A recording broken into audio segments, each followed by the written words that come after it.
Hello बहन भाइयों, स्वागत है आपका शो विद एक्सप्लेनर चैनल पर।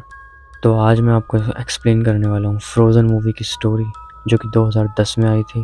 ये मूवी बहुत ही ज़्यादा अंडररेटेड है और आप में से बहुत से लोगों ने इस मूवी के बारे में नहीं सुना होगा, लेकिन ये मूवी बहुत एक्सीलेंट है।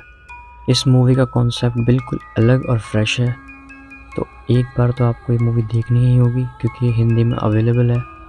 और मैं इस तरह की मूवीज़ प्रेफर करता हूँ जिसके अंदर बिना भूत दिखाए लोगों को डराया जा सकता है।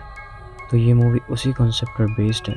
तो चलिए स्टार्ट करते हैं इस मूवी की एक्सप्लेनेशन।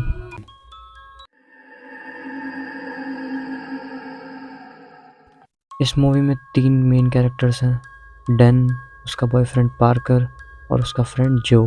तो वो तीनों एक स्की रिजॉर्ट पर स्कीइंग करने आते हैं। तो वहाँ ऊपर जाने के लिए चेयर लिफ्ट चलती हैं। डैन एक लेडी को जानता था और वो शिफ्ट चेंज होने के बाद उस लेडी के आने का वेट कर रहा था ताकि चेयर लिफ्ट के टिकट के वो पैसे बचा सके। सस्ते में ही वो लेडी उनको ले जा सकती थी, लेकिन उस लेडी की जगह वहाँ एक आदमी आ जाता है और यहाँ सारा रायता फैल जाता है। लेकिन वो फिर भी हार नहीं मानता और पार्कर को उसके पास जाके भेजता है ताकि वो उसे मना ले। किसी तरह पार्कर उसे $100 में मना लेती है और वो लोग चेयर लिफ्ट में बैठकर वहाँ से निकलने लगते हैं।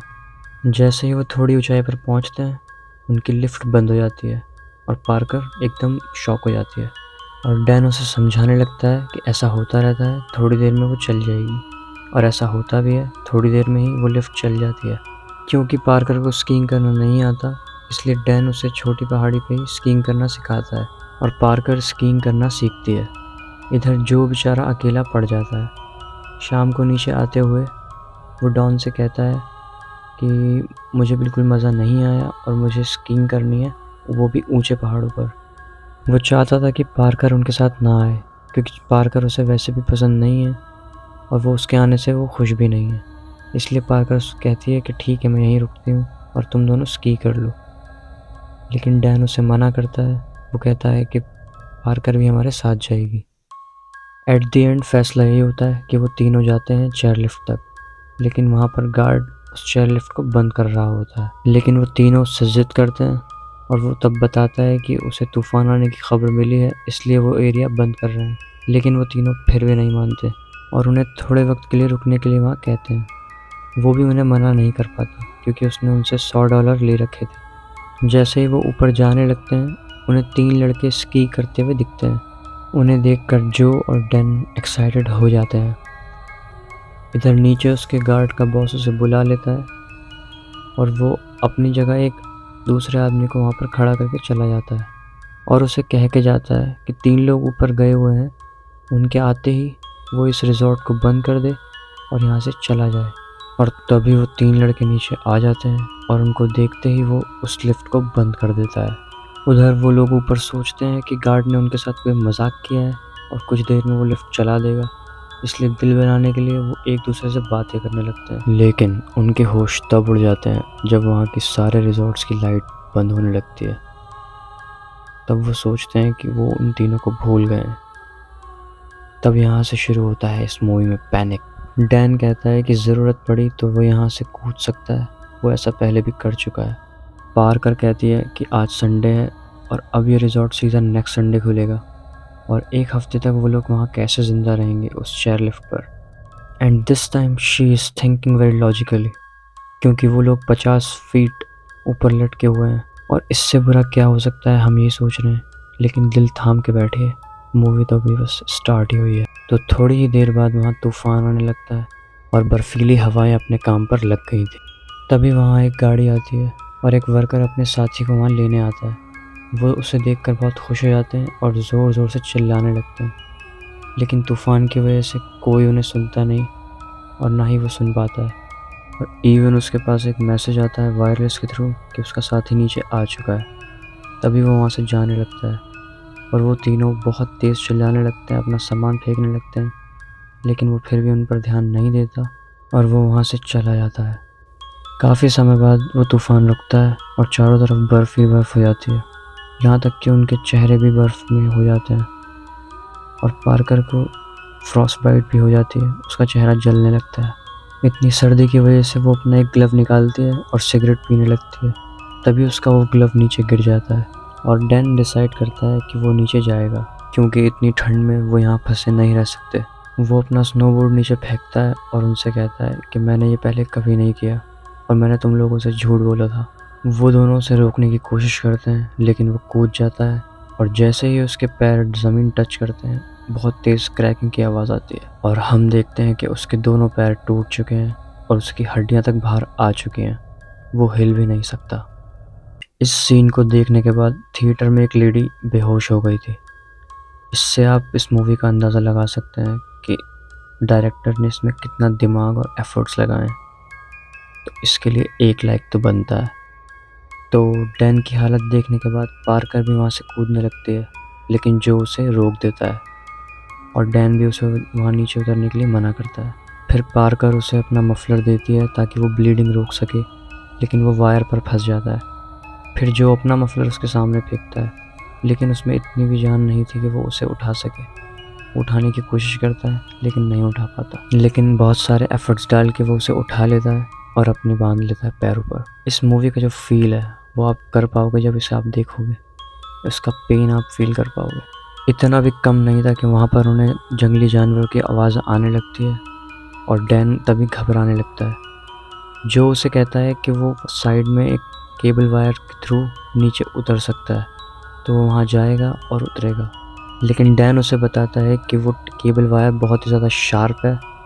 लेकिन वो फिर भी नहीं मानता। वो जाता है और उतरने की कोशिश करता है लेकिन उसके हाथ फिसलते हैं क्योंकि वहाँ पर बर्फ़ थी। फिर वो वहाँ की सारी बर्फ़ को हटाते हैं और वो बर्फ़ डैन के ऊपर गिरती है, इसलिए वो अपना मुंह और आँख बंद करके बैठ जाता है। जैसे ही वो अपनी आँख खोलता है उसके सामने एक जंगली भेड़िया सामने होता है और उसे देखकर वो बहुत हक्का बक्का रह जाता है। जैसे ही भेड़िया उसकी तरफ आगे बढ़ता है पार्कर अपना स्नोबोर्ड उसके सामने फेंकती है और वो भाग जाता है। तब डैन राहत की सांस लेता है। वहाँ पर जो भी वायर्स के थ्रू आगे बढ़ ही रहा था, लेकिन थोड़ी देर बाद वो एक चीज़ देखकर बहुत सुन रह जाता है और चुपचाप आकर बैठकर सीट पर बैठ जाता है और वो डैन को नीचे ना देखने की सलाह देता है। नीचे हम देखते हैं कि डैन के चारों ओर सारे भेड़िया जमा हो गए थे। डैन जो को मना करता है कि पार्कर को नीचे मत देखने देना और वहाँ भेड़िया उसको कच्चा ही चबाने लगते हैं और वो लोग भी उसकी चीखें और चिल्लाहट सुनते हैं और वो लोग भी रोने के अलावा कुछ नहीं कर पाते और भेड़िए डैन को मारकर चलते बनते हैं।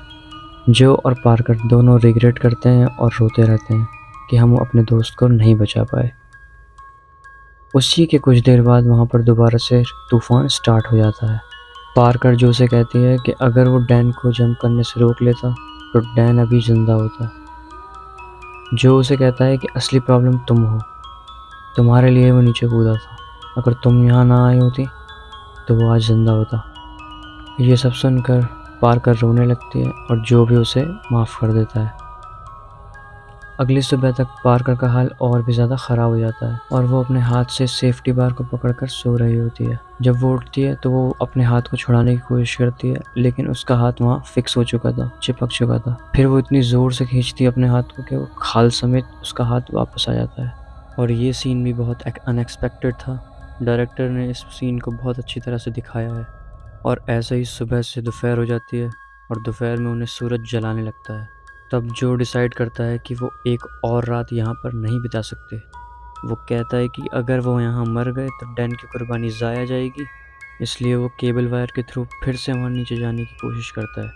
लेकिन उसके चक्कर में केबल वायर के स्क्रू ढीले जाते हैं और केबल वायर एक तरफ झुक जाती है। किसी तरह जो दूसरी चेयर तक पहुँच जाता है, लेकिन नीचे भेड़िए घूम रहे थे। वो पार्कर से उसका स्की पोल उसके पास फेंकने के लिए कहता है, लेकिन जैसे ही पार्कर उसके पास उसे फेंकती है वो नीचे गिर जाता है। अब पार्कर की चेयर भी किसी भी वक्त नीचे गिर सकती है, इसलिए जो को पोल तक पहुंचना ही है। हालांकि उसके हाथ गहराई तक कट चुके हैं, लेकिन उसकी जान बचाने के लिए वो फिर भी ये करेगा। वो किसी तरह केबल पर चढ़ के नीचे उतर जाता है, लेकिन वहाँ उसके ऊपर एक भेड़िया झपट पड़ता है। किसी तरह वो उस भेड़िया को स्की पोल से भगाकर एक स्नोबोर्ड पर नीचे जाने लगता है और वो पार्कर से कहता है कि वो थोड़ी ही देर में वापस आ जाएगा। अब जैसे ही वो नीचे जाता है उसके पीछे भेड़िए भी उसके पीछे चले जाते हैं। अब पार्कर को वेट करते करते सुबह से शाम हो गई, लेकिन वो अभी तक नहीं आया। और शाम से रात और रात से अगली सुबह भी हो गई, लेकिन वो अभी तक नहीं आया था। पार्कर के पास भी अब कोई रास्ता नहीं बचा था, इसलिए उसने भी वहाँ से कूदने का सोचा। तो जैसे ही वो कूदने के लिए नीचे लटकी, वैसे ही उसका एक स्क्रू और ढीला हो गया और वो तार के सहारे लटक गई, जो कि धीरे धीरे टूट रहा था। लेकिन जैसे तैसे वो नीचे कूद जाती है, लेकिन वो चेयर भी उसके ऊपर गिर जाती है और उसका पैर घायल हो जाता है। लेकिन वो हिम्मत नहीं हारती और सरक सरक कर पहाड़ से नीचे उतरने लगती है। किसी तरह वो गिरते पड़ते नीचे आती है और वहाँ उसे बहुत सारा खून दिखता है। वो देखती है कि जो की बॉडी वहाँ चीर फाड़ कर रखी हुई थी, ये काम भेड़ियों का था।